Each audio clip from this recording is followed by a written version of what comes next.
Happy Sabbath. About 2 years ago, someone approached me regarding the resurrections. Without getting into the details of it, let's just say I went back and researched it a little bit more. When I first came into the church, I came into the church about 2 years after Mr. Armstrong died. But most of my contact with the church was through booklets, which were written by Mr. Armstrong in a very direct, forward manner. You know how he was, just put it out there. So when I first read about the resurrections, that's the context that I remember, very specific and direct. I want to start today in Isaiah 65, verse 20. Isaiah 65, verse 20 is dealing with the second resurrection. Isaiah 65:20 says, "No more shall an infant from there live but a few days, nor an old man who has not fulfilled his days, for the child shall die 100 years old, but the sinner, being 100 years old, shall be accursed." We believe this has to do with the second resurrection, and that's paraphrasing what the booklets were saying when I went back and researched this. We believe, rather than the forcefulness of Mr. Armstrong's "we know." So that kind of caught my attention. It's really, for some reason, that just kind of stuck out. So I thought to myself, why do we do that? Why would we do that? Over the years in the church, I've seen that when you only have one scripture to stand on, it's best not to stand too firmly on it if you don't have something else to support it. So I thought, well, maybe there's not a supporting scripture for 100 years of judgment. Or maybe it's there and we're just not looking. I don't know. But that's the path that I got sent on. Generally, when we think of periods of judgment, you might think of like 40 years in the desert for Israel, 40 days for Nineveh, things like that. But we seldom think of 100 years. So I started looking around, and if you do a word search for 100 years, you're not going to find anything. But if you dig a little deeper, go to Genesis 5, verse 32. Genesis 5:32 is dealing with Noah and the flood. And I hadn't looked at this in this context before, but it's there, plain as day. Genesis 5:32. "And Noah was 500 years old, and Noah begot Shem, Ham, and Japheth." So this is the beginning, when God's calling him to build the ark. There are two passages which describe how old he is at the end of it, but I only want to use one because it has more detail. Go across the page, Genesis 7:11. Genesis 7:11 gives us a little bit more information. "In the 600th year of Noah's life, in the second month, the 17th day of the month, on that day all the fountains of the great deep were broken up, and the windows of heaven were opened." So we commonly think of Noah building the ark in 100 years. And I always thought of it in that context, a physical task that took him 100 years. I don't know if I could stick to a project for 100 years, but Noah did. But it's also a time of judgment upon the earth. The people of the earth were judged during Noah's time. When Noah was 500 years old, it wasn't determined who would be on the ark yet. That wasn't determined until the floods came. So it was a time of judgment. That thought led me to something in the New Testament which I've overlooked for a long time. I never paid attention to it. But it also branched into a second thought, which I'm going to take a little detour and we'll come back to the New Testament. Skip back over to Genesis 6:3, because while Noah's building the ark, another decision is made for mankind. Genesis 6:3 says this, "And the Lord said, My spirit shall not strive with man forever, for he is indeed flesh, yet his days shall be 120 years. So our DNA was restructured for a lifespan of 120 years. And I know some people had questions. I'm not going to turn there, but I'll give you the reference. There's another reference to age in the Bible. It's in Psalm 90, verse 10. And Psalm 90, verse 10 starts like this. It says, "The days of our lives are 70 years, and if by reason of strength they are 80 years, yada, yada." The verse continues. Psalm 90 is an observation. What makes it even more interesting, this psalm was not written by David. This is a psalm of Moses, who happened to live exactly 120 years. You can find that over in Deuteronomy 34:7, as well as another place. So if we're given 120 years physically in this age between Noah and the return of Christ, how does that apply to 100 years of judgment? Where's the other 20 years? Or does it even matter? Being an engineer, these things kind of matter to me. Where does the other 20 years go? Are all 120 years judgeable? And the answer is over in Numbers. It's in Numbers 14. This is where judgment is passed on Israel for their time in the desert. And it gives us the answer to where the other 20 years go. Numbers 14:29 says this: "The carcasses of you who have murmured against me shall fall in this wilderness, all of you who were numbered, according to your entire number, from 20 years old and above." So God makes an allowance, it seems, in this current age for youth. And you can find that in Proverbs as well, right? He says, be careful, you'll still be accountable, but as far as judgment's concerned, there seems to be a period there. So now, that little detour aside, I want to get to what I was thinking about in the New Testament. And that's in Luke 26, which you'll know by heart, and which is also where I took the title of this message. Luke 17 and verse 26. I may have said that wrong the first time. Luke 17, verse 26.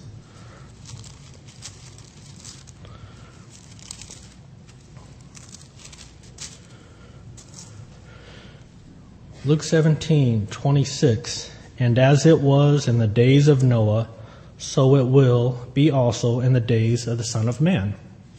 Verse 27, "They ate, they drank, they married wives, they were given in marriage until the day that Noah entered the ark, and the flood came and destroyed them all."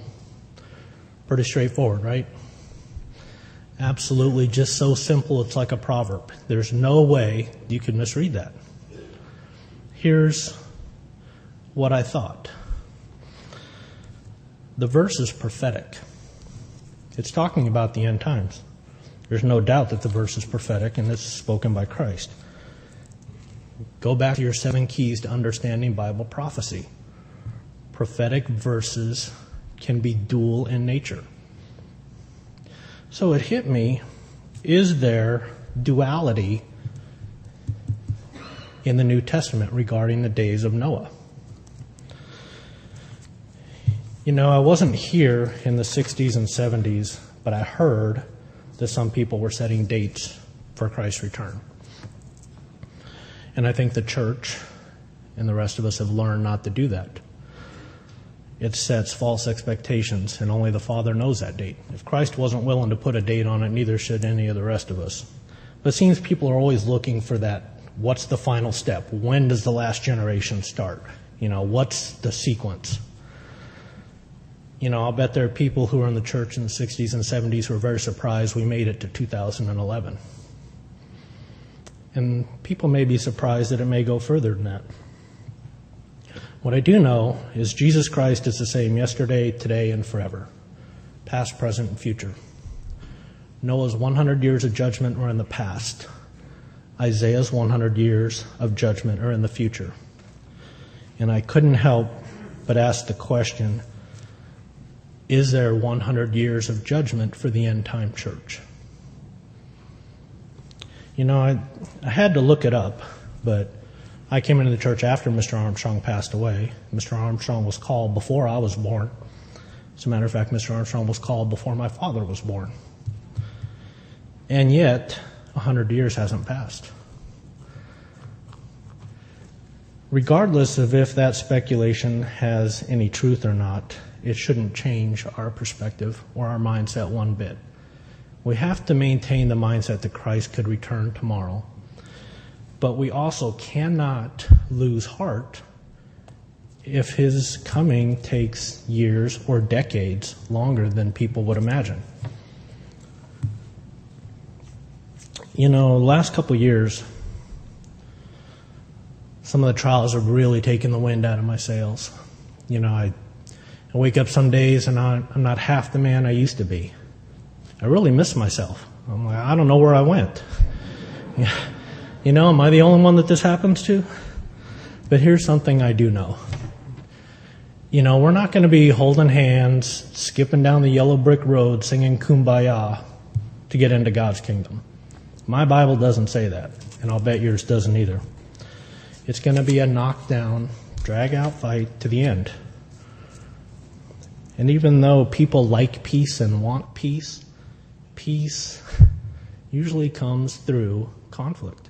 It has to be resolved. Even God's kingdom is established by force, right? And we're going to get knocked down in our trials. It's not a matter of getting knocked down. It's a matter of getting back up.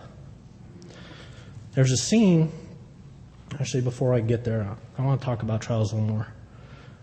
When these trials happen, we have to make choices. It's all about choices, right? We can choose to get disappointed and sullen. We can choose to get mad or angry. We can choose to examine ourselves and find all the faults which may have caused it. We can choose to murmur and complain, but according to Numbers that we just read, I wouldn't offer that as a solution. We can turn our back on God. We can leave the church. Or we can choose to understand that it's part of the process. You know, there's a scene in the movie Matrix Revolutions that sums this up really nice. And it's a fighting scene between Seraph and Neo. If you haven't seen the movie, you should at least pay attention to this one thing. Now, in this fight sequence, Neo's never hurt. He's just put through the ringer. And Seraph holds up his hands and says, "That's enough. I just had to be sure." And Neo says, "Sure of what?" And he says that you're the one. And Neo says, "Well, you could have just asked me." And Seraph's response is the key to this. He says, "You do not truly know someone until you fight them." Now, in a physical fight, let me tell you, there's a lot of truth to that statement. But in spiritual battles, you have to understand it applies just as much. Let's put the context in God's words. Let's try it this way. You could have just asked me if I was a Christian. You could have just asked me if I would keep God's commandments. You could have just asked me if I was going to keep the holy days. You could have just asked me if I would be faithful until the end. And the response would be no. You do not truly know someone until they go through fiery trials.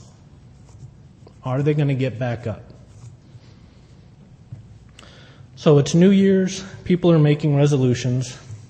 I've had to make some resolutions of my own. You know, it's the world's way of self-examination. But there is value to it if we look at ourselves in the right way. So for me, I've had to learn to get back to the basics. I know what to do. When I first came in the church, I used to hear people say, "It's not a matter of what you know, it's what you do." And I thought that was crazy talk. Just absolute craziness. Because if you don't know the right thing, how are you going to do the right thing? But at some point we reach an age or a maturity in the church where we know enough, and the real fight is in the doing. And so for me, I've got to get back to that initial zeal and not lose it. It's more doing than knowing. And so I hope you all have a blessed 2011 and keep the faith.